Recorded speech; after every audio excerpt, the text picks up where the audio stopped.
अमित मेरा कृष्ण सल्लाह परमेश्वरको घरि पुरा नमस्ते जति घरि कम्दैछ परमेश्वरलाई एक घरि पुरा गरिदिइसक्छ त परमेश्वरलाई धन्यवाद गर्छु म यसको नाममा र सबै विश्वासीहरूलाई नमस्ते र म परमेश्वरको काम टक्लक्क गर्छु त परमेश्वरलाई धन्यवाद गर्छु म यसको नाममा र सबै भन्नुपर्छ परमेश्वरले जित्दै गवाई गराइदिनु भएको छ त परमेश्वरलाई धन्यवाद गर्छु म यसको नाममा र मैले यो दिदीको गवाई भन्न चाहे त परमेश्वरलाई धन्यवाद गर्छु यसको नाममा र म सुसमाचार सुनाउन गएको थिएँ 7 महिना भइसक्यो उहाँ एकदमै सत्सङ्गमा आउँदा पहिलोचोटि लौरो टेकेर आउनु भएको थियो होइन जाँदाखेरि जाँदाखेरि लौरो टेकेर लौरो फालेर घरमा फर्किनु भएको थियो अनि त्यस पछाडि दिनदिनै औषधि खानुपर्ने शरीर फुलेर एकदमै ठुल्ठुलो भएको थियो एकदमै बस्न उठ्न पनि एकदमै गाह्रो हुन पनि एकदमै गाह्रो भएको थियो कता उहाँकै घरमा सत्सङ्ग छ अहिले त परमेश्वरले काम गर्ने होइन उहाँ त हिँडेर आउने एकको बनाएर त परमेश्वरले यहाँ जुटाउनु भयो त परमेश्वरलाई एकदमै धन्यवाद गर्छु म यसको नाममा त्यसैले कोही पनि मान्छेको भरोसामा कोही पनि नबस्नु होइन परमेश्वरको बुद्धि र भरोसामा र सत्य वचनमा हिँड्नु भन्न चाहन्छु त परमेश्वरलाई एकदमै धन्यवाद गर्छु म यसको नाममा र कोही भन्नुपर्दा यति नै चाह तपाईँमा हुई बसेर परमेश्वरको अनागिन्ती ठाउँमा पुग्ने चाह छ त्यो पनि परमेश्वरले एक घडी समय पुरा गरिदिइसक्नु त परमेश्वरलाई धन्यवाद गर्छु म यसको नाममा र चाहते गवाईले हजुरको जिन्दगीमा अनुग्रहको शिक्षा मिलोस् त परमेश्वर पितालाई धन्यवाद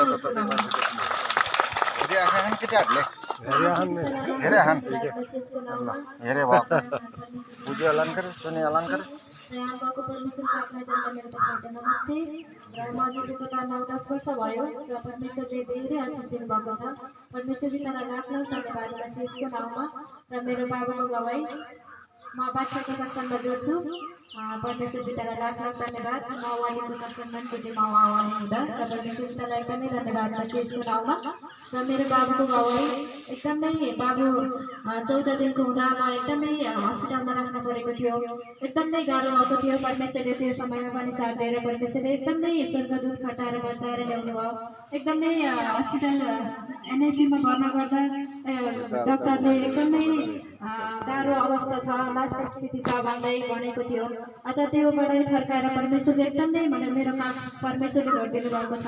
परमेश्वर पितालाई एकदमै धन्यवाद यसको नाममा र परमेश्वरले हरेक पाइलामा साथ दिनुभएको छ परमेश्वरलाई एकदमै धन्यवाद यसको नाममा अनि हस्पिटलबाट फर्काएर पनि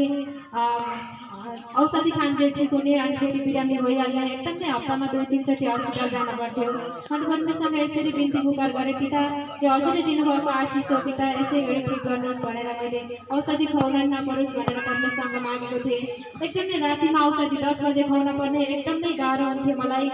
परमेश्वरले त्यो औषधिबाट छुटकारा दिएर अहिले चङ्गै राख्नुभएको छ परमेश्वरलाई एकदमै धन्यवाद यसको नाममा र अहिले मेरो नयाँ गवाई बाबुकै गवाई र परमेश्वरलाई एकदमै धन्यवाद यसको नाममा म परमेश्वरको काम गरेर घर फर्केर मेरो बाबुलाई दाइले साट्नु भएको थियो अनि दाइले साट्दाखेरि मैले परमेश्वर पितालाई लाख धन्यवाद यसको नाममा र बाबुको ढाड फडक्कै फर्केर एकदमै निलो भएको थियो फर्केको थिएन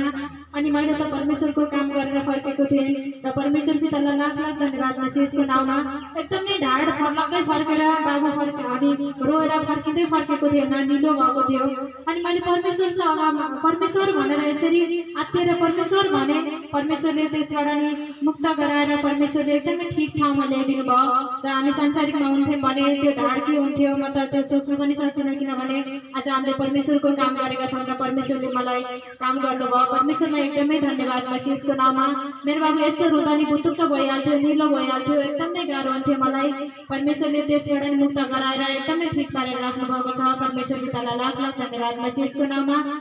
मलाई त परमेश्वरले धेरै काम गर्नुभएको छ छोटकरीमा बताउन चाहे परमेश्वरलाई एकदमै धन्यवाद यसको नाममा मेरो गवाईले सम्पूर्ण विश्वासमा दबाई होस् र मेरो साथी छ भन्नुपर्दा मलाई परमेश्वरले जुन ठाउँमा युज गर्नेछ त्यही ठाउँमा परमेश्वरको महिमा गर्ने परमेश्वरलाई धन्यवाद यसको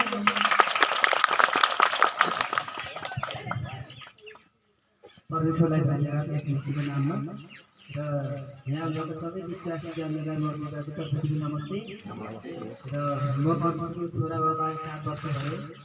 म परमेश्वरको छोरा हुनुको कारण म एउटा एचआइभी पोजिटिभ मान्छे छु हिजोको दिनमा र 7 वर्षको अगाडि भयो आज मलाई केही पनि छैन नर्मल छु सबै खुसी छु आज मलाई केही पनि छैन अनि सबै संसारिक जस्तो म काम गर्न सक्छु सबै गर्न सक्छु हर ठाउँमा परमेश्वर मलाई परमेश्वर कहाँ पनि परिणय गर्छु र आज म यसै रोगबाट म एकदम मुक्त छु परमेश्वरले एकदम मुक्त बनाउनु भएको छ मलाई बिना औषधिको मलाई एकदम नयाँ जीवन दिनुभएको छ यही नै मेरो गवाई हो मेरो गवाईले सबैलाई गवाई होस् अनुहारको सिंहलाई आशिष परमेश्वरलाई धन्यवाद यसमा जानु गवाइदिनु जानु पखाएन जेस जानु त जेन्सहरू भाइ नहीं हम ए हो र अनि हामी भाइ नमस्ते नै हम जा जा भाइ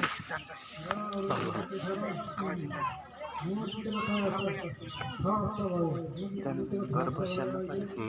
बसिहाल्नु अलि समय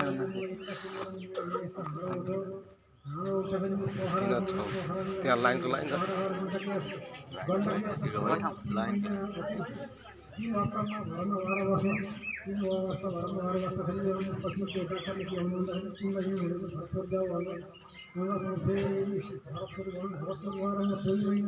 घरमा